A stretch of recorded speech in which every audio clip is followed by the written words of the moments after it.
여러분 안녕하십니까? 오늘의 미국 위켄드 에디션 강혜신입니다. 오늘 위켄드 에디션에서는 먼저 러시아 사태를 전해드리고 그리고 이제 미국의 코비드-19 새로운 뉴스도 있고 중요하게 이 위켄드 에디션에서는 좀 흐름을 본다고 할까요? 경제 뉴스, 트럼프 전 대통령의 앞으로의 입지를 포함한 미국의 정치계 뉴스, 베이징 올림픽, 그리고 내일의 슈퍼볼, 여기도 이제 내일 여러분들께서 화면으로 보시는 슈퍼볼과 그 뒤에 아주 중요하게 흐르고 있는 슈퍼볼로 본 미국의 어떤 사회상 같은 것까지를 전해드리겠습니다. 먼저 우크라이나 사태는 어제 제가 정규 방송 때 여러분들께 말씀드린 그때보다 훨씬 심각합니다.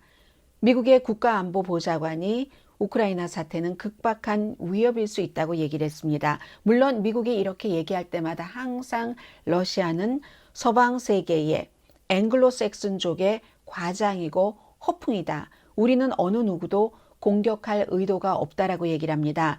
그러나 지금 상황을 보면은 꼭 그렇지만은 않을 수도 있다고 느껴지는 게 어제 제가 금요일은 어제 오늘의 미국 정규 방송 시간에 말씀드렸을 때와 달라진 점입니다. 위성 사진으로 보거나 독일의 슈피겔 같은 언론 매체를 보거나 아니면 심지어 우크라이나 내부에서 러시아 외교관들의 움직임, 우크라이나 정부의 대응 이런 것들을 보면은 어제보다 오늘 그 러시아가 우크라이나를 침공할 가능성이 훨씬 높아졌다는 것을 알 수 있습니다. 그래서 일부에서는 미국의 잭 설리번 같은 국가안보보좌관은 곧 극박한 위협이다라고 얘기를 했고 아예 날짜까지 받고 있습니다. 다음 주 수요일 2월 16일이 D-Day다. 러시아가 우크라이나를 공격하는 때다. 이게 지금 미국의 정보국, 국방부, 영국 등에서 파악하고 있는 점이라는 겁니다. 제가 뒷부분에 말씀을 드리겠지만 우크라이나와 러시아 사태는 미국에서도 많은 사람들이 뉴스를 아주 심각하게 팔로우하는 사람들을 제외하고는 나의 얘기가 아닌가 보다. 이렇게 생각하시는 분들도 많이 계십니다. 한국은 더 하겠죠. 만약에 우크라이나를 러시아가 침공을 해서 그 이후에 서방 세계의 경제 제재가 러시아에 가해지면 그때는 이제 세계가 모두 어떠한 영향을 받지만 그 전에는 먼 나라의 얘기로 들을 수도 있습니다. 그러나 그렇지 않습니다. 이것은 정글의 법칙 때 한국이 일본으로부터 독립한 1945년 이후에 국제사회가 만들어 놓은 국제질서, 국제질서 대 정글의 법칙, 정글의 법칙 대 국제질서를 의미하는 것이 됩니다. 뒷부분에 이 부분은 말씀을 드리겠고 현재의 상황부터 전해드리자면은 수요일에 공습을 할 것이다. 이런 얘기가 지금 많이 나오고 있는데 공습이라는 것은 민간인 사상자도 굉장히 많다는 거죠. 그것을 보고 이 러시아의 유엔 주재 러시아 대사가 오늘 그 뉴스위크와의 인터뷰에서 앵글로색슨족의 과장이다. 우리는 그 어느 나라도 공격할 뜻이 없다라고 얘기를 합니다. 그런데 지금 이코노미스트 등에서 공개를 한 위성 사진을 보면 우크라이나는 이제는 완벽하게 서쪽을 빼고는 북쪽, 동쪽, 남쪽이 러시아군으로 포위가 돼 있습니다. 서쪽이야 헝가리, 폴란드 이런 나라들이니까 우크라이나를 공격을 하거나 공격을 하는데 도움을 줄 수 있는 러시아의 그 같은 그 군사용 땅을 사용을 하라고 할 리가 없죠. 그런데 이제 나머지는 그렇다는 겁니다. 지금 바이든 대통령과 블라디미르 푸틴 러시아 대통령이 전화 통화를 할 것이고 어쩌면 제가 방송을 하고 있는 이 순간에 전화 통화가 이루어질 수도 있습니다. 그리고 나서 블라디미르 푸틴 러시아 대통령은 이마뉴엘 마크롱 며칠 전에 만난 프랑스 대통령과도 전화 통화를 하게 될 겁니다.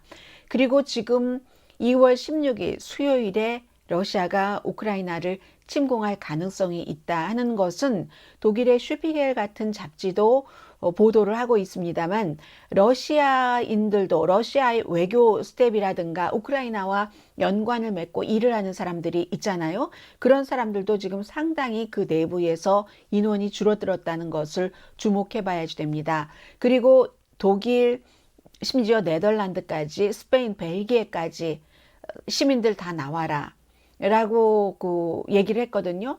우크라이나라는 왜 제가 말씀을 드렸냐면은 우크라이나의 수도인 키이브의 시장도 지금 공격받을 가능성이 있다고 하면서 우크라이나의 수도이니까 키이브 시민들에게 경계령을 내렸습니다. 우크라이나 국방장관도 러시아가 지원하는 말하자면 반군, 분리 세력, 우크라이나 정부로부터 분리하려고 하는 그런 세력이 휴전 협정을 어겼다. 약간의 군사 충돌이 있었을 수도 있다는 얘기예요. 전쟁이라는 것은 그런 때 일어나는 거죠. 우크라이나는 1991년도 러시아로부터 독립을 하고 나서 그 러시아 때 누렸던 여러 가지를 그리워하는 친러시아 세력들이 동부에 포진하고 있으면서 러시아의 지원을 받아서 끊임없이 우크라이나 정부와 전쟁을 치르고 있습니다. 그 전쟁을 2015년도에 벨라루스에서 휴전협정을 했는데 그 휴전협정이라는 것이 굉장히 애매모호하고 많은 조약들 가운데서 어느 것을 먼저 지켜야 된다 하는 것도 없을 뿐더러 구체적으로 그 내용 같은 것에도 애매모호하기 때문에 러시아는 러시아대로 해석을 하고 우크라이나는 우크라이나대로 해석을 하는 경향이 있습니다.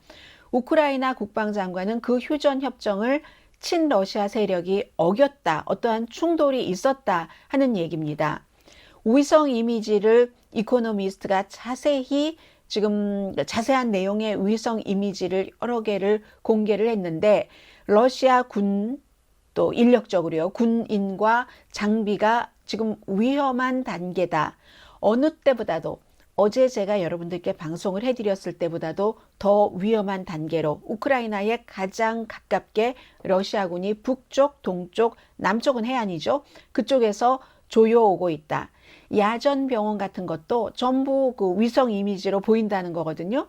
그러면 야전병원 같은 것을 위성 이미지로 보여줄 정도가 되면은 이건 이제 노골적으로 모든 준비를 했다는 겁니다.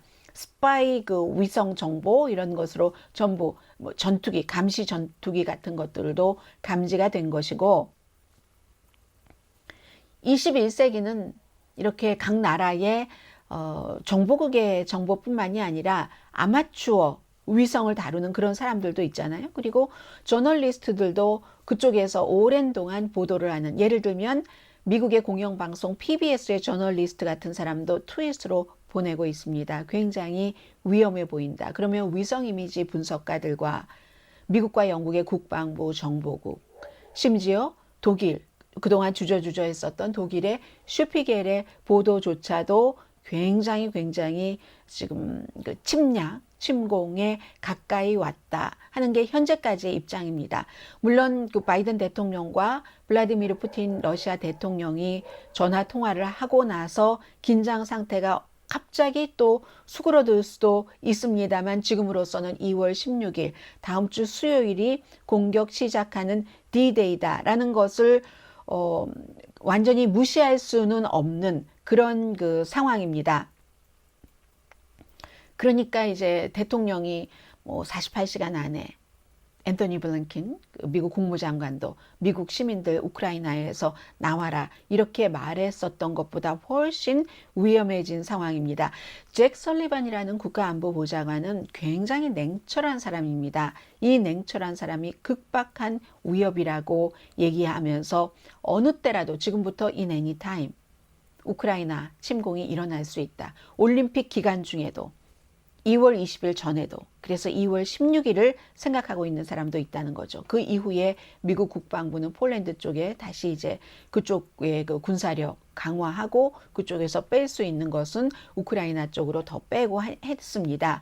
그래서 아마 다음 주에 오늘도 마찬가지고 이 블라디미르 푸틴 러시아 대통령은 민스키 협정을 그 휴전 협정 2015년도에 우크라이나와 러시아 유럽 국가들이 이제 우크라이나에서 우크라이나 정부와 친러시아의 지원을 받는 어떠한 그 분리주의자들이 싸움을 하다가 휴전한 그 협정을 어겼다. 뭐 이렇게 얘기를 할 것으로 보입니다. 그런데 말씀드린 것처럼 이 협정이라는 것이 당시에 러시아가 굉장히 유리한 위치였기 때문에 뭐 미국에서 그런 표현 많이 하잖아요. 러시아가 그때 그 우크라이나의 머리에 총구를 겨누고 쓴 협정이다 하는데도 말씀드린 것처럼 그 협정 자체가 굉장히 모호한 부분이 많기 때문에 해석에 굉장히 차이가 있고요.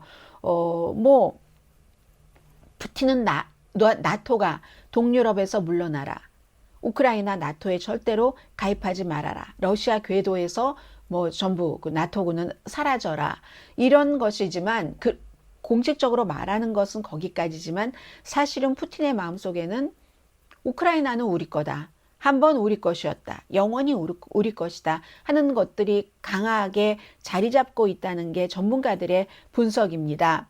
해서 제가 말씀드린 이것은 이제 지금 현재의 현상이고요. 많은 분들이 러시아 입장에 대해서 유튜브에 댓글을 다시는 분들도 저는 러시아를 지지하는 건 아니지만 충분히 뭐 러시아가 그럴 수 있고 러시아가 과거에 조지아를 침공했을 때 뭐 어디를 침공했을 때 다 이유가 있었고 뭐가 있었고 우크라이나가 약속을 안 지켰고 이런 얘기들을 하시는 분들이 계시지만 그러한 것들도 작은 부분이고 어차피 해석의 차이니까 이현령 비현령이니까 중요한 것은 러시아가 그럼으로 인해서 한번 우크라이나가 러시아 땅이었으니까 침공하는 게 당연하다. 내부에서도 친러시아 쪽 세력이 있지 않느냐. 이건 무엇을 말하는 거냐면 정글의 법칙으로 돌아가겠는가. 1945년 대한민국도 해방된 그 기회가 된 그 이후에 국제사회가 세워놓은 그 민주주의 형태의 세계 질서를 지키는 것인가. 그 세계 질서라는 것이 다소 강대국 위주로 돼 있고 민주주의 국가의 강대국 위주로 돼 있고 약점이 있기는 합니다만은 정글의 법칙으로 가느냐 세계 질서 1945년 이후에 세워놓은 세계 질서로 가느냐 이 두 가지 사이에서 지금 선택의 여지밖에 없습니다. 정글의 법칙이라는 것은 대한민국이 당했던 겁니다. 1910년대까지만 하더라도 대한민국 한일합방이 언제예요? 그때까지만 하더라도 강대국이 약소국을 먹어버렸습니다. 힘으로 눌러서 일본도 한국을 가졌습니다. 몇십 년 동안 말도 못하게 하고 이름도 다 바꾸라고 하고 하면서 그럼에도 뭐 일본의 그리움을 얘기하시는 분들이 많이 있습니다. 모든 일에는 다 베네핏과 그 약점과 아주 흉악한 것들이 있죠. 일본이 여러 가지 이런저런 이유로 한국의 경제 발전에 그 일제 시대 때나 개화나 여러 가지 도움이 됐을 수도 있으나 그 모든 것의 목적은 일본을 위해서였지 한국을 위해서 그런 건 아니잖아요. 강대국이 약소국을 잡아먹고 지배를 했습니다. 그런 것을 못하게 한 것이 1차 대전과 2차 대전 때 1억 명 이상이 숨졌습니다. 군인과 민간인, 전쟁터에 나가서 숨진 사람, 민간인이 속절없이 공습으로 숨진 사람, 여러 가지 이유로 굶어서 숨진 사람 다 합치면 1억 5천만 명 정도는 됩니다. 1차 대전, 2차 대전 1억 5천만 명의 세계인들이 숨지고 나서 만든 것이 나토와 유엔입니다. 그리고 나토와 유엔이라는 것이 국제기구잖아요. 북대서양조약기구, 유엔이 훨씬 더 많은 나라가 가입되어 있는 그런 국제기구고요. 그런 국제기구도 완전하지 않습니다. 완전하지 않지만 그런 국제기구의 룰이 있었기 때문에 1차 대전, 2차 대전 때 1억 5천만 명이 숨진 이후에는 무조건 강한 나라가 돈과 군사력으로 약한 나라를 그냥 군화를 터벅거리면서 들어가서 우리나라로 만들지 못했습니다. 그게 1910년대와 1945년대 이후의 차이점입니다. 러시아가 우크라이나를 침공하는 것은 정글의 시대, 강한 놈이 무조건 약한 놈을 잡아먹고 그것이 정당화되는 1910년도 그때까지가 되는 것이냐, 아니면 약점이 있고 보완할 점이 있어도 국제기구를 통해서 나토와 유엔 같은 곳이 있으면서 많은 나라들이 멤버십이라는 것이 있어서 국가들이 가입을 해서 그 같은 정글의 법칙을 막느냐 하는 문제입니다. 과거에 속국이었다고 해서 그럼 대한민국이 일본의 속국으로 수십 년을 살았다고 해서 일본의 속국이 돼야지 됩니까? 똑같은 논리입니다. 우크라이나 논리는 그것은 복잡하고 해서 누구나 다 알 수가 없는 일이지만 정치인은 정치인 나름대로 뭐 언어학자는 언어학자 나름대로 인문학자는 인문학자 나름대로 일이 있지만 그러나 그 모든 것들을 다 어떻게 그들 입장에서 봅니까? 독립국가의 주권 입장에서 봐야지 되는 것이 맞다고 봅니다. 우크라이나는 1991년도 구소련으로부터 독립을 한 국가이기 때문에 독립한 국가에 그것을 더 많이 무게를 두고 그것을 그 명분으로 삼아야지 어떻게 과거에 러시아가 그립다고 러시아로 돌아가려고 하는 러시아와 가까이 있는 동부 쪽 또 러시아 피가 흐르는 그런 사람들 말을 듣습니까? 그건 절대로 용납될 수 없는 면이라고 보고요. 그렇기 때문에 어떤 분은 왜 너의 의견을 얘기를 하느냐라고 하지만 뉴스라는 것은 더구나 저처럼 분석하고 하는 면이 있는 그런 뉴스를 진행하는 사람은 명명백백하게 아니다 하는 것은 아니다라고 욕먹으면서 너 왜 그 스트레이트 뉴스만 전하지 왜 그래? 그럼 스트레이트 뉴스 전하면 러시아가 이것은 완전히 뭐 서방 세계의 과장이고 우리는 아무 나라도 침공할 뜻이 없다. 과거에 침공했었잖아요. 어쨌거나. 그렇게 얘기하는 것과 똑같은 겁니다. 그래서 저는 욕먹을 각오하고 이런 때는 말씀을 드립니다. 러시아를 두둔하시는 분들은 정글의 법칙으로 가길 원하십니까? 대한민국은 그럼 다시 일본의 속국이 돼야지 됩니까? 우크라이나는 그런 뜻에서 러시아의 속국이 되는 것이 마땅합니까? 이렇게 봐야지 된다고 생각합니다. 그 뒤에 얼마나 많은 사람들이 숨지고 또 러시아가 서방 세계로부터 경제 제재를 당해서 한국도 오일값이 오르고 오늘도 이미 원유값 많이 올랐거든요. 장은 열리지 않았지만. 그런 면에서 봐야지 된다고 말씀을 드리고요. 세계에서 만들어 놓은 부족하나마 그 질서를 깨트릴 것인가? 그건 무주공산으로 가자는 얘기입니다. 강대국만 좋은 거예요. 그러면 중국도 다시 대만을 그냥 밟고 이런 형태로 국제 질서가 무너지는 겁니다. 1억 5천만 명이나 숨지고 만들어 놓은 2차 대전, 1차 대전 이후에 1991년도에 우크라이나는 더 이상 구소련의 속국이 아닙니다. 우크라이나인 겁니다. 이 점을 분명히 말씀드리고 싶고요. 계속 지켜봐야지 되는 겁니다. 수요일이라고 하니까 수요일에 침공하지 않을 가능성, 침공할 가능성 완전하게 50% 50%죠. 100% 푸틴의 마음이기 때문에. 자, 여기까지 전해드리고요. 그 밖에 이번 주에 중요했었던 미국 문제 전합니다. 해외 국제적으로 이런 내용이 있고 이제는 지금부터는 아마 미국 사람들도 이 러시아 우크라이나 사태에 대해서 조금 더 가까이 심각하게 고려를 해보는 그런 기간이 될 것 같습니다. 중요한 문제들이 굉장히 많았죠. 이 민주당 주지사들이 점점 이 코비드-19 규제를 푼다던가 이러한 정책 변화 그리고 어제 오후에 그 연방 대법원이 뉴욕에 공립학교 교사들에게 백신 접종을 의무화한 것 이것에 대해서 소수의 교사들이 이거는 의무화를 없애야지 된다 하고 연방 대법원에 긴급 중재 요청을 했습니다. 법에 고소를 하고 중재 요청을 하고 하는 건 여러 가지 형태고 여러 가지 단계입니다. 그래서 이것 긴급 중재 요청을 했는데 이거 연방 대법원에서 우리 중재하지 않겠다 해서 그대로 시행이 됐는데 사실은 이미 뉴욕의 공립학교 교사들도 90% 이상 백신 접종 받았습니다. 그리고 파이저가 식품의약국에 신청을 해놨었고 0세 한 6개월부터 4살까지 어린이의 백신 접종을 하게 하는 것이요. 그래서 사실은 뭐 며칠 뒤부터 15일부터 식품의약국에서도 본격적으로 파이저 앤 바이오엔텍의 백신을 한 6개월에서 4살 사이의 어린이에게도 맞춰도 되는가 하는 것을 검토하려고 했는데 파이저 앤 바이오엔텍이 두 번째 또 다른 데이터가 곧 나오기 때문에 우리 그거 타고 하겠습니다 하고 파이저 앤 바이오엔텍도 이 식품의약국도 일단 멈추겠다 했고 파이저 앤 바이오엔텍도 우리도 그것 좀 멈춰 주십시오 하고 요청을 했습니다. 그러니까 이번 달 말부터 어린이들에게 백신 접종을 시킨다던가 아니면 그로 인한 여러 가지 또 다른 문화 전쟁이 일어나는 것은 조금 연기가 될 것 같죠? 바이든 대통령, 바이든 행정부와 과학자, 일반인 사이에 여러 가지 이 코비드-19에 대한 규제는 이게 입장이 다르기 때문에 다를 수밖에 없습니다. 과학자들은 정말로 순수 과학과 의학과 이런 것을 바탕으로 하고, 그 사람들은 공공건강, 그 사람들이 책임져야지 되는 것은 100% 공공건강입니다. 그렇기 때문에 순수하게 더 그 자료에 근거하고 이 건강과 연관되는 현상만 보는 것이 당연할 수도 있습니다.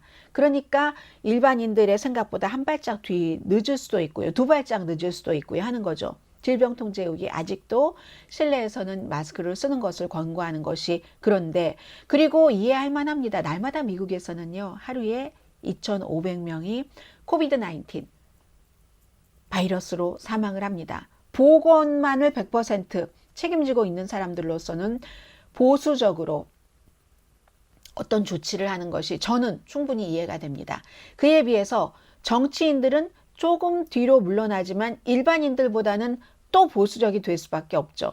이 정치인들은 과학자, 질병통제국의 공통제국의 과학자와 의학자가 책임지고 있는 보건 플러스 민심이잖아요. 지금 사람들이 지쳐서 나 더는 이제 안 되겠어. 그리고 뭐 오미크론은 조금 약하다며 하면서 마스크 벗기를 원하고, 장사하시는 분들은 나 정말 이제는 못 살겠어 하니까 민주당에서, 그렇잖아도 지금 대통령도 인기가 없고 하는데 경제, 인플레이션, 뭐 코비드 이런 거 등등 때문에 안 되겠다, 이러다 안 되겠어 해서 동부 쪽에서부터 시작해서 심지어 캘리포니아 주에서도 물론 로컬에 따른 차이는 있지만 주정부 차원에서는 실내에서 마스크 착용 의무화를 지금 폐지시키는 겁니다. 이게 정치인과 과학자들이 조금 다른 것이고요.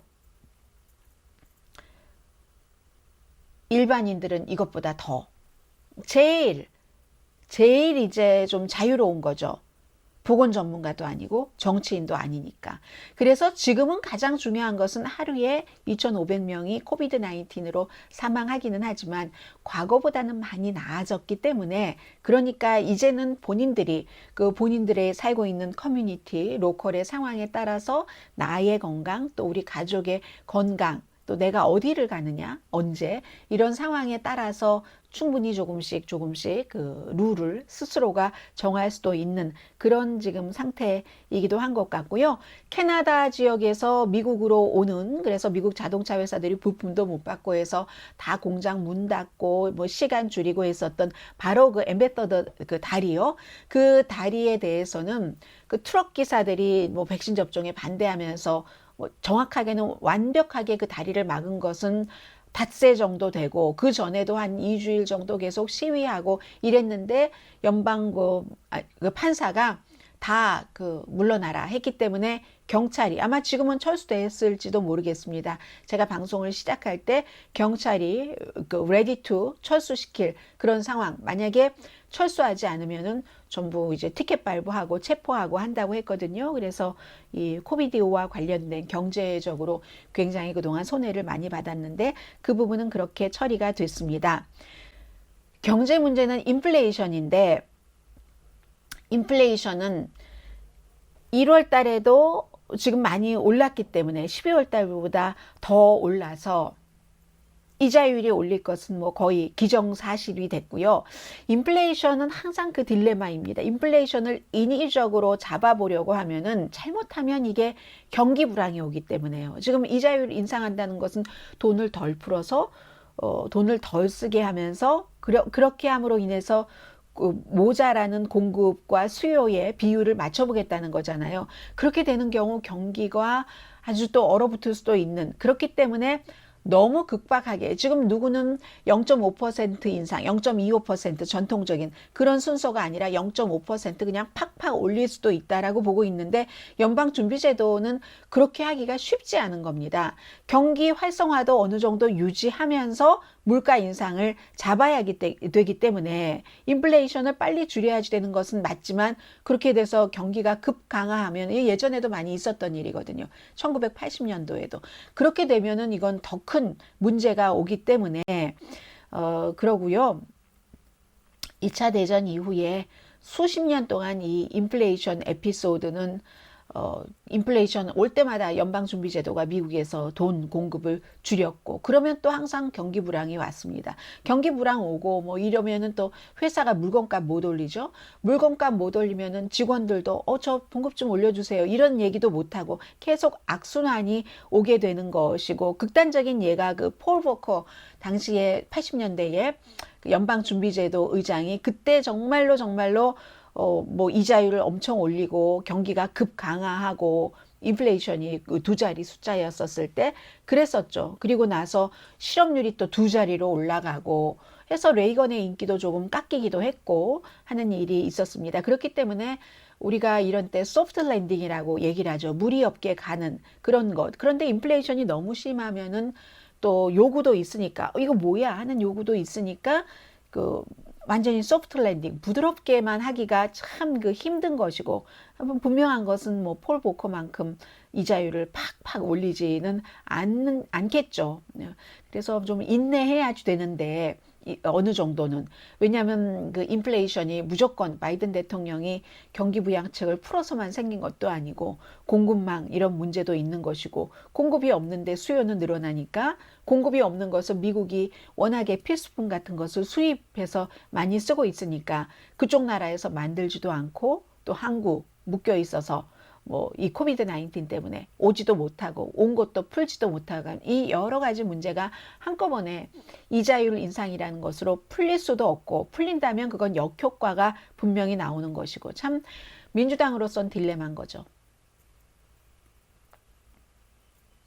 중간 선거를 치를 때까지 뭔가 이 경제가 인플레이션이 잡혀야지 되는데 이게 과연 잡힐 것인가 하는 문제가 있습니다. 인플레이션 잡는 거 너무 힘든데 경기 불황이 오면은 더 힘들어지기 때문에, 그래서 이제 뭐 정책 입안자들은 완전히 만족시킬 만큼 인플레이션을 빨리 잡지는 못하지만 뭐 할 수 있는 조치는 하면서 상황을 기다리는 게 되겠죠. 인내심도 필요하다는 얘기입니다.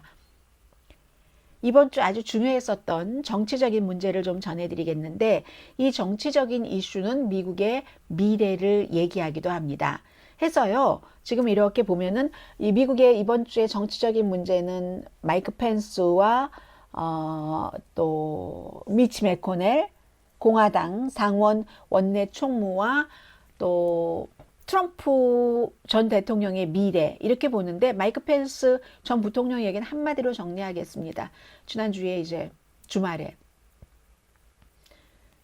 의회에서 부통령이었던 내가 당시에 바이든 인준을 거부할 수 있었다고 말하는 트럼프 전 대통령이 틀렸다. 나는 그럴 권한이 없다. 이미 미국 선거는 12월 14일에 선거인단 각 주에서, 의회에서 하는 게 아니고 각 주에서 선거인단 표를 충분히 합법적이고 합리적인 방식으로 검토하고 또 검토해서 바이든이 대통령이라고 낸 그 숫자를 내놨고, 그것을 나는 발표하는 것만 하는 거다. 이게 이제 그 마이크 펜스의 입장이었고, 트럼프 전 대통령에게 감히 곧바로 직접적으로 이게 당신이 틀렸어 라고 얘기를 했다고 해서 비난하고 싫어하는 사람도 많지만 저 사람 용기 있네 하고 다시 본 사람도 분명히 있습니다.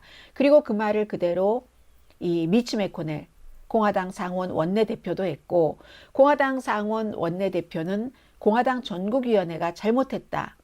1월 6일 의사당 폭동 사건은 본인이 보기에는 그 자리에 있었고 이건 폭력적인 반군이었는데, 공화당 전국위원회는 폭력적인 반군을 정치 담론이라고, 합법적인 정치 담론이라고 하면서 그런 내용, 폭력적인 반군을 다시는 일어나지 않게 하기 위해서 조사하는 공화당 그 두 명의 리즈 체니와 아담 킨징어, 일리노이주가 지역구인 이 의원들을 벌을 줬다, 견책을 했다. 이거 공화당 전국위원회가 잘못됐다라고 미치 매코넬은 얘기를 했습니다. 그 얘기하고 난 다음에 기자들이 많이 물어봤어요. 트럼프 전 대통령이 당신 또 쫓아날까 봐 두렵지 않나 했더니 이 사람이 웃으면서 수십 년, 나이도 많고 정치인이잖아요. 물어보는 기자들한테 말합니다. 상원의원 가운데서 내가 그런 말을 한다고 나를 지도부에서 내쫓겠다고 하는 상원의원 있는 거 봤는가? 한 명이라도? 그러면서 가더군요. 그게 나의 답이다 하면서. 그런데 이제 뭐 몇 번 말씀드린 것처럼 이 미치 매코넬조차도 그 탄핵표에서는 1월 6일 의사당 사건 이후에 트럼프 전 대통령을 탄핵해야지 된다 하는 데는 무죄표를 탄핵에 반대를 했었던 사람입니다. 그렇게 트럼프 파워를 살려준 사람이에요. 그리고 지금 와서는 또 이런 얘기를 하는데 자신의 파워를 계산을 하는 거죠. 왜냐하면 전반적으로 연방 그 공화당 이런 것은 보수인데 프로 비즈니스, 친 비즈니스, 또 규제를 없애고 하는 그런 건데 그런 전형적인 공화당을 뭉쳐서 선거에서 이기게 하는 거다. 그러면 전형적인 공화당의 반대가 트럼프 전 대통령. 그 반대하는 사람들도 있어요. 트럼프 전 대통령은 여러 가지 뭐 무역에 있어서도 민주당과 뜻을 같이 하는 그런 것들도 많잖아요. 그런 일부 또 공화당의 전형적이 아닌 유권자들이 트럼프 대통령을 보고 굉장히 매력적이라고 생각하는 사람들이 아직도 많이 있다는 것을 미치 매코넬도 압니다. 그러니까 말하자면 미치 매코넬은 전형적인 공화당을 얘기하라는 것이고 전형적인 공화당을 매력적으로 느끼지 못했던 사람이 트럼프 전 대통령을 아주 매력적으로 느끼는 겁니다. 그런 유권자가 교육을 받지 못하고 가난하고 노동자 계층이고 시골에 살고 있는 사람이고 남자고 이 말은 곧 그렇지 않은 공화당 유권자는 트럼프 전 대통령을 싫어할 수도 있다는 얘기입니다. 예를 들면 지난번 선거에서 민주당을 엄청 많이 찍은 도시 인근 사람, 교육 많이 받고 돈도 좀 잘 벌고 노동계층 아니고 남자보다는 여자. 그렇기 때문에 애리조나에서 조지아에서 바이든이 이길 수 있었던 겁니다. 이 미치 매코넬은 그 계산을 잘하는 거예요. 그러면서 본인은 원래의 본인의 정치적인 기반이 전형적인 원래의 공화당이었기 때문에 그쪽을 어필하면서 공화당 지도자로서 공화당의 원래의 정신을 살려야 된다고 생각을 하는 겁니다. 그리고 또 하나 폭력적인 반란을 본인이 생각할 때 정치적인 합법적인 정치 담론이라고 얘기한 공화당 전국위원회가 대가를 치를 것이라는 것을 계산을 한 겁니다. 이건 미치 매코넬의 계산인 겁니다. 현재 정치 환경이 분명히 공화당에 유리합니다. 하원 당연하고 어쩌면 상원도 공화당이 다수당이 될 수 있고 지금 연방 대법원도 뭐 6대3으로 공화당이 컨트롤 하고 있고 이 상태에서 극단적인 선택을 할 필요가 있는가? 지금 대통령도 아닌데 트럼프 쪽으로 이게 생산적이지 않다 하고 미치 매코넬은 상황 판단을 했다고 보여집니다. 수십 년 동안 의회에서 일한 사람으로서 또 1월 6일 사건은 개인적으로도 충격이겠죠. 이 세상 어느 나라에서 의사당에 무기를 가지고 들어가가지고 사람이 숨지고 하는데 전직 대통령이 가라고 해서 간 사람들인데 전직 대통령이 그 사람들을 내가 다시 대통령이 되면은 사면을 하겠다. 이걸 어느 나라 사람들이 인정을 하겠습니까? 트럼프 전 대통령의 지지자니까 인정을 하는 것이고 그런 인정과 그런 지지자들을 보고 다른 나라에서는 웃고 좋아하는 겁니다. 미국 다 됐네. 갈 때까지 다 갔네. 이 나쁜 모습. 점점 이 모습이 더 나오면 더 나올수록 다른 나라에서는 상식이 있는 사람들은 미국 갈 때까지 다 됐어. 끝이야. 미국이 망해가네. 이렇게 보고 있는 것이겠죠. 이걸 미치 매코넬은 싫어하는 겁니다. 그래서 결국은 의회 조사단의 조사 결과 1월 6일 폭동 사건을 트럼프 전 대통령이 책임이 있나 없나 여기에 따른 결론 내리는 것이 굉장히 중요한 것이죠. 그래서 지금 막바지로 피로 나바로 같은 캘리포니아에서 갔고 경제적인 분야에서 주류가 아니었던 사람, 중국에 대해서 엄청 때려붙였던 사람, 경제계에서도 뭐 그렇게 많이 알려졌고 아주 강한 존경을 받는 사람은 아니었지만 그 트럼프 전 대통령이 당시에 전체적으로 그 정치 아마추어였으니까 그리고 뭐 사위가 뭘 합니까? 정치를 딸이 뭘 합니까? 그런데 그런 사람들 이제 자문으로 두고 극우적인 뭐 스티브 배논 같은 사람 수석 전략가로 뒀다가 시사주간지 타임 이런 데서 실권자는 스티브 배논이야 뭐 이렇게 얘기하니까 또 해고하고 그 또 사위에게 중국 문제에 대해서 좀 전문가 좀 데리고 와봐 하니까 사위가 구글링 하다가 아마존에 피터 나바로라는 사람이 조금 새로운 책을 쓴 거예요. 그러니까 이 사람 하고 해서 갑자기 유명해진 사람이 피러 나바로입니다. 이 사람이 끝까지 부정선거다 하면서 지금도 인터뷰를 하고 다닙니다. 의회에서 이 사람에게 소환장을 발부했다는 것은 이 조사가 거의 마무리 단계가 돼갔다는 거고요. 그러면 이제 트럼프 전 대통령이 얼만큼 약해졌느냐, 뭐 이런 부분을 말씀을 드리겠습니다. 미치 매코넬이 왜 저러는가 라고도 볼 수 있는 건데, 지금 연방 선거위원회 2021년도 마지막 분기 그 선거 자금 거친 것을 보면은요, 트럼프 전 대통령에게 탄핵표를 던졌고 지금도 그건 틀렸어 라고 얘기를 하고 하는 사람들, 이런 공화당 전국위원회에서 쫓겨낸 리스 체니 같은 사람이 트럼프 전 대통령이 지금 막강하게 리스 체니에게 예비선거에 나가서 네가 이겨라 이렇게 밀어주고 있는 후보보다 훨씬 비교할 수 없을 정도로 선거 자금이 많이 모입니다. 미국 정치에서 다른 나라도 마찬가지지만 기부금이 많이 모인다는 것은 그 사람이 당선될 가능성이 높다고 하는 첫 번째 척도가 됩니다.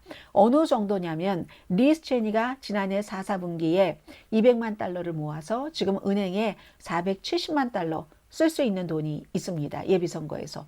그에 비해서 해리엇 해즈맨이라는 사람 44만 3천 달러를 걷어서 은행에 38만 달러가 있습니다. 38만 달러와 470만 달러는 10배 차이도 더 납니다. 이걸 보면 리스 체니를 공화당 전국위원회에서조차도 벌을 주는데도 결국은 돈 모이는 것을 보면은 알 수 있는 거죠. 이 리스 체니는요, 본인의 지역구인 와이오밍 공화당 위원회에서도 견책받았습니다. 전국적으로는 하원에서 연방 공화당 하원 서열 3위에서 그 자리도 쫓겨났습니다. 그런데 돈 모으는 게 이럽니다. 이 사람뿐만이 아닙니다. 스티브 캐럴하고 그 트럼프 전 대통령이 지지한 사람은 미시건주에서 13만 4천 달러를 모았는데, 프레드 업튼 미시건주 이 사람은 72만 6천 달러를 모았습니다. 지난 분기에요. 그러면 이것도 뭐 몇 배 더 많이 모았잖아요. 이런 걸 다 보고 미치 매코넬도 저렇게 강하게 나가는 겁니다. 지금 여론조사를 보면 MBC 여론조사 2020년 선거해 10월 달에 공화당 54%가 트럼프 대통령에게 충성하겠다고 했습니다.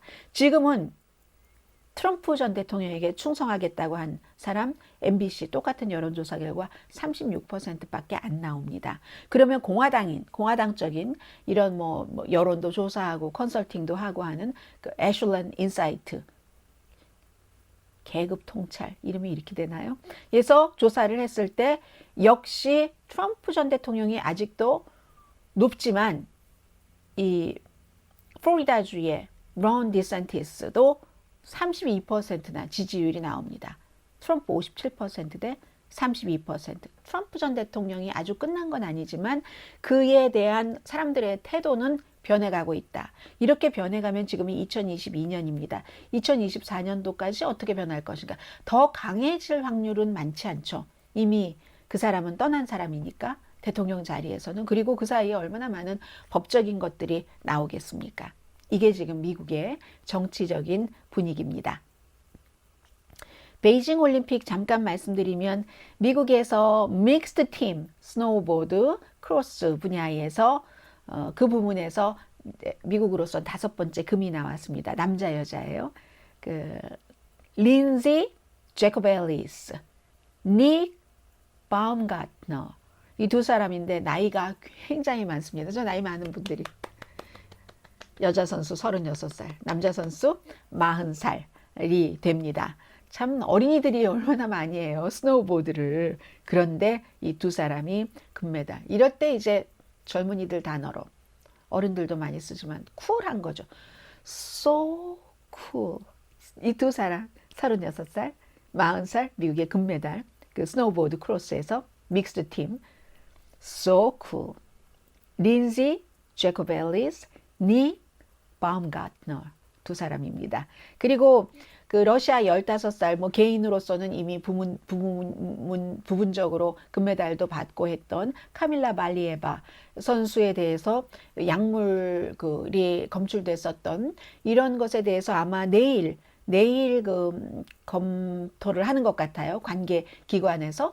사실은 이 동계 올림픽 기간 동안에는 약물의 네거티브 반응이 나왔는데 이게 10월 달에 있었던 것이라고 하잖아요. 그리고 또 이 선수는 15살이기 때문에 미성년자니까 약간 미성년자와 미성년자 아닌 선수에게 도핑 테스트 결과를 적용하는 룰도 좀 다르고 하는가 봅니다. 그래서 이제 여러 군데의 관계기관에서 뭐 관련 판결을 내리겠죠. 그렇게 될 경우 최종적으로는 이미 러시아가 따놓은 팀 그런 그 금메달을 미국이 받아서 은메달이었던 미국이 금메달을 하나를 더 추가하게 되고 또 일본이 은메달로 올라가고 캐나다가 동메달로 올라가고 하는 게 있을 수도 있고요.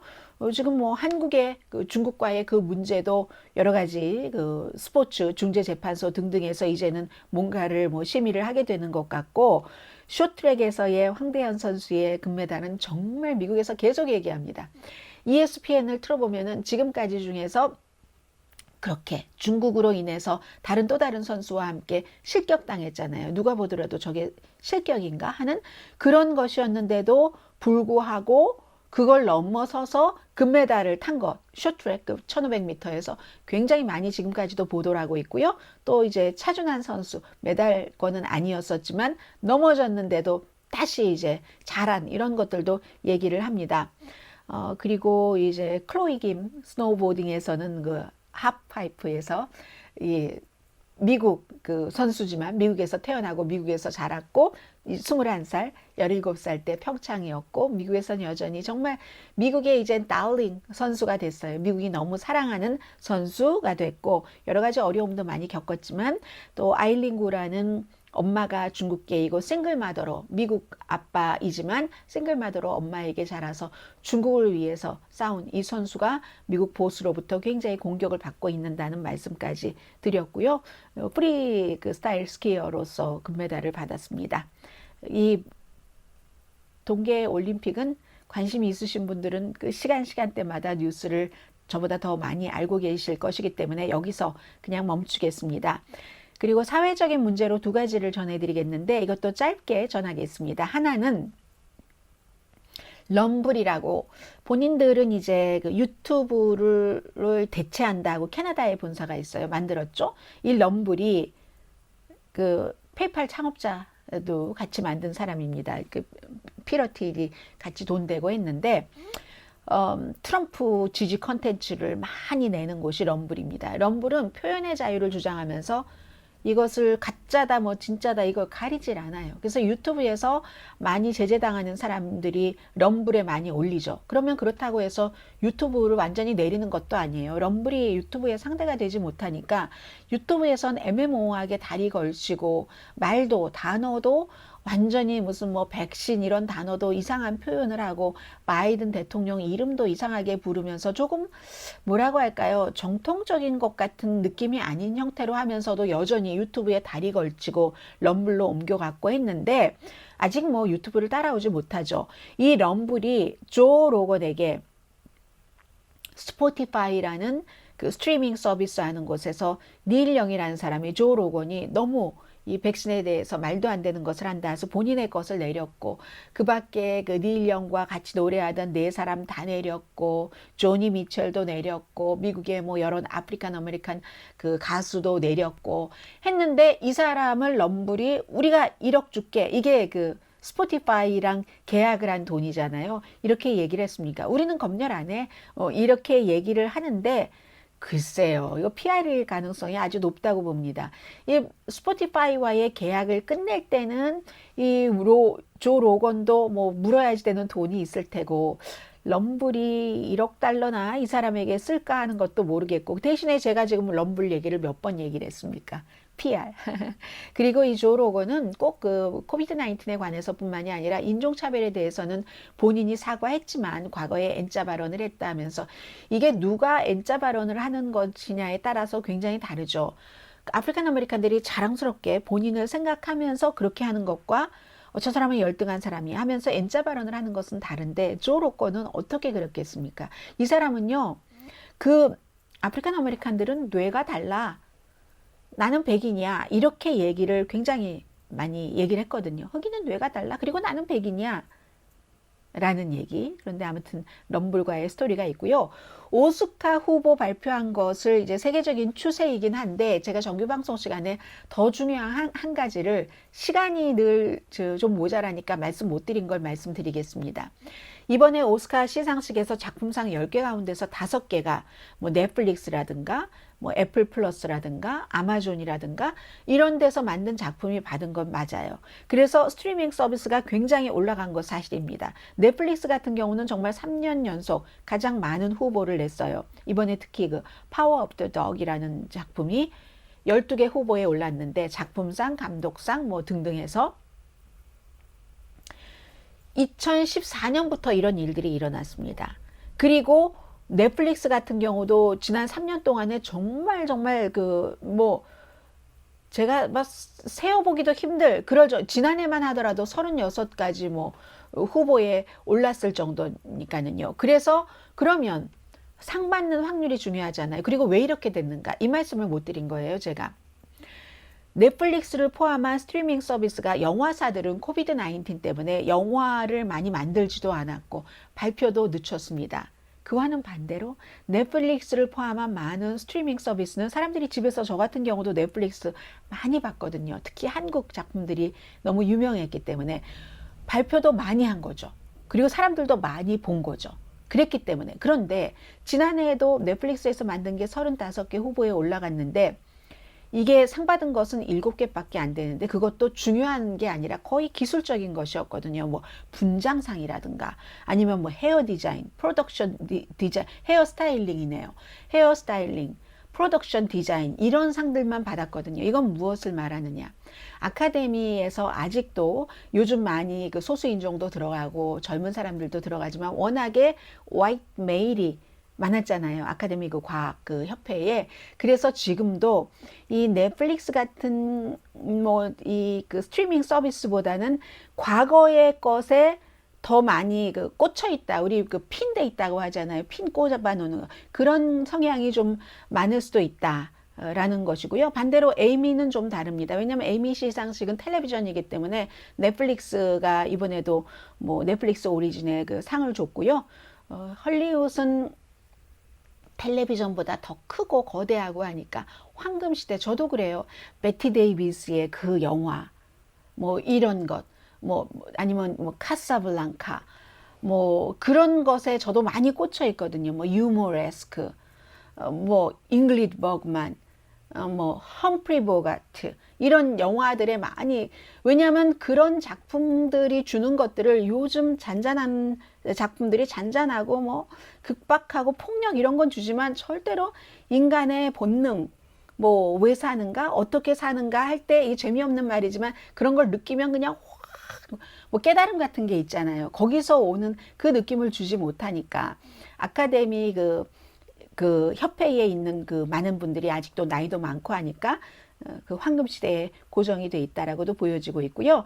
이번에 작품 중에서 이제 조금 도드라진다 하는 것은 이집트 혁명을 그린 다큐멘터리 같은 경우 The Square라는 그런 그 지한 누제임 작품 또 드라이브 마이 카는 여러분들께 말씀드렸었어요. 무라카미 하루키의 원작을 그 만든 그 작품 그리고 아마존의 Being the 그 리카르도가 뭐 남자 여자 주연 뭐 여자는 니콜 키드만이고요. 이것은 1950년대 I Love Lucy를 그 드라마를 만든 것이기 때문에 굉장히 주목이 되고요. 또 쓰레기차 왔네요. 만약에 이번에 이 그 넷플릭스에서 만든 파워 오브 더 덕이 작품상을 받고 감독상을 받는다면 감독으로서는 여자 감독으로서는 3번째입니다. 여자 감독으로서는 이번에 그 3번째 받게 되고 예전에 그 2010년도에 그 헐트 마크라는 영화가 있었고 지난해에 클로이 자오 중국계 30대의 감독이 노매들랜드로 받았잖아요. 저는 그 허트라커는 정말 좋은 영화였었죠. 돈도 많이 들이지 않고 이라크 전쟁에서 지뢰를 제거하는 사람, 이야 정말 아슬아슬했어요. 그 본인 주변에 뭐 실, 뭐 같은 거 지뢰 제거하는 거 해놓고 이런데 이 사람이 나중에 그 전쟁터에서 와서는 일상이 심심해진다는 거죠. 그걸 즐기는 거죠. 그 위험을.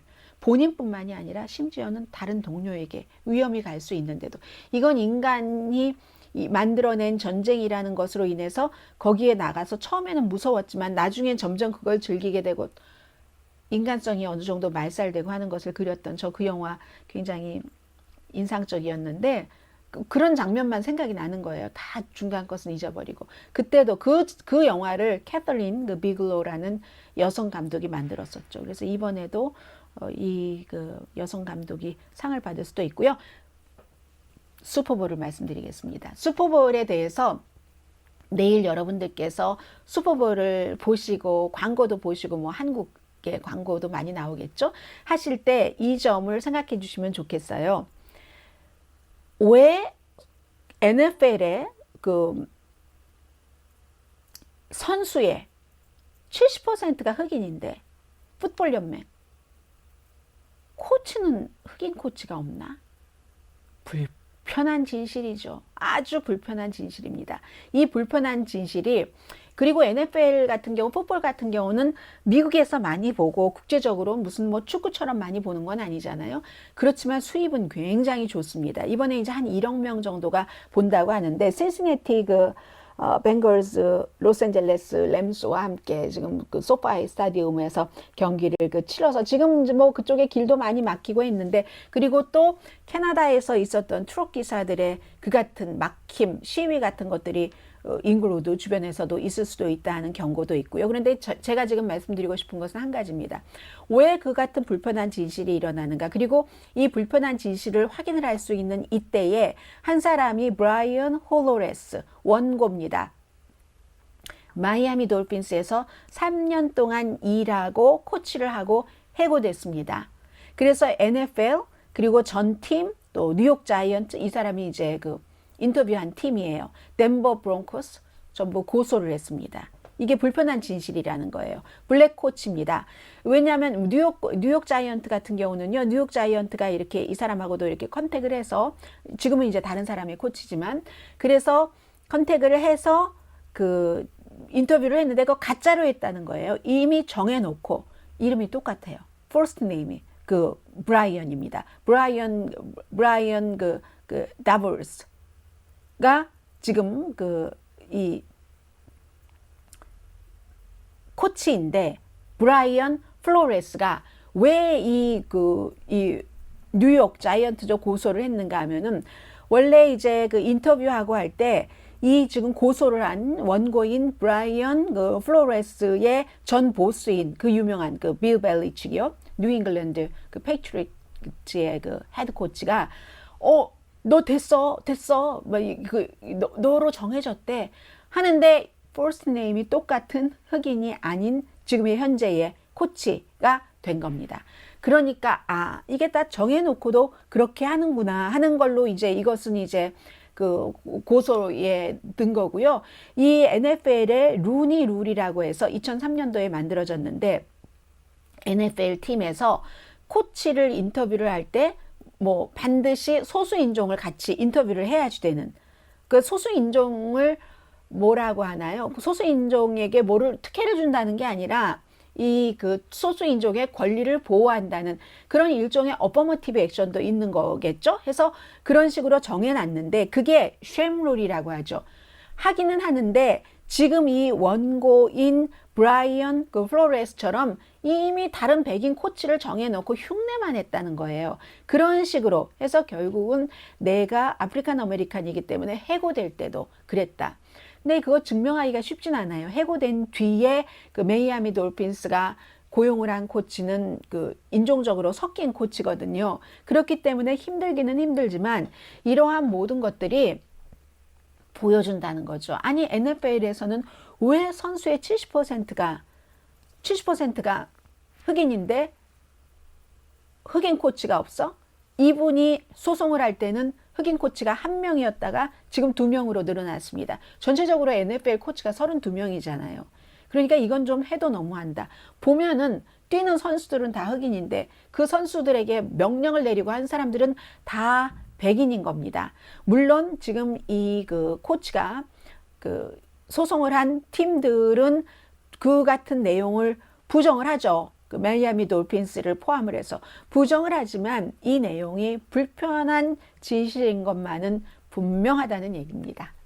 그래서 내일 그 슈퍼볼을 봐주실 때 모든 분야에서 인종차별이 있고 코리안 아메리칸들은 항상 이렇게 흑인들이 어떠한 인종차별에 대해서 백인과 싸우고 합리적으로 도전을 하고 하는 데서 온 결론으로 사실은 혜택을 굉장히 많이 보고 있죠. 후발주자로 이민을 온 사람들로서. 내일 즐겁게 보시고요. 저는 내일은 중요한 뉴스들이 많이 있습니다만 아무래도 한국 선거가 다가왔기 때문에 한국 선거에 대해서 중점적으로 한국 밖에서 본 한국을 전해드릴 것 같고요. 그 슈퍼볼 하니까 많은 것들이 생각나는데 오늘 그 뉴욕타임즈 보니까 호떡 있죠? 호떡을 소개라는 거예요. 우리는 흔하게 먹는 호떡인데 그 호떡 안에 뭐도 들어가고 뭐 계피도 계피가 호떡이랑은 정말 잘 어울리잖아요. 그 꿀과 그 시네몬의 환상적인 조합, 이걸 막 반죽을 만들어서 만들고 하는 것을 보여주던데요. 호떡 이제는 한국의 모든 먹는 것, 보는 것, 듣는 것 다 하나가 딱 거기서 문이 열리니까 쫙 열리는데 내일 호떡 만들어 드세요. 가능하신 분들은. 강혜의 신이었습니다. 내일 뵙겠습니다.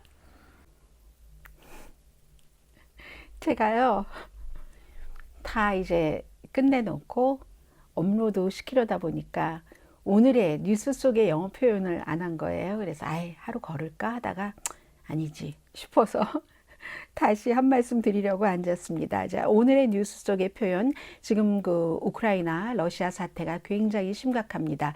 돌파구가 바이든 대통령과 이 러시아 대통령과의 전화 통화, 또 러시아 대통령 블라디미르 푸틴과 임마누엘 마크롱 프랑스 대통령과의 전화 통화에서 정말 돌파구가 생길지 생길지 않을지 모르겠습니다만은 당장 생길 것과 같은 분위기는 아닌 것 같습니다. 미국에서 정치계나 모든 그 분야에서 뉴스 속에서 가장 많이 나오는 단어 가운데 하나가 돌파구입니다. Talks between Macron and Putin or Biden and Putin. 한 번은 실패했죠. Failed to produce breakthrough, 돌파구. Why was there no breakthrough? 왜 돌파구가 없는가? 이 문제에 대해서는 뭐 미인스크 협정에 대한 서로의 의견 차이 등등 많은 것을 말씀드렸습니다. breakthrough라는 단어를 미국에서 굉장히 뉴스 속에서뿐만이 아니라 일반 일상 속에서도 많이 씁니다. 나 돌파구를 찾지 못했어. 결국은 그 어려운 문제를 풀지 못했어. 그러나 또 찾을 거야. 이럴 때 breakthrough. 네, 깨트리는 거하고 통해 딱 나가는 합쳐진 이 표현을 굉장히 많이 씁니다. 이로써 다시 한번 내일 뵙겠습니다. 강혜신이었습니다.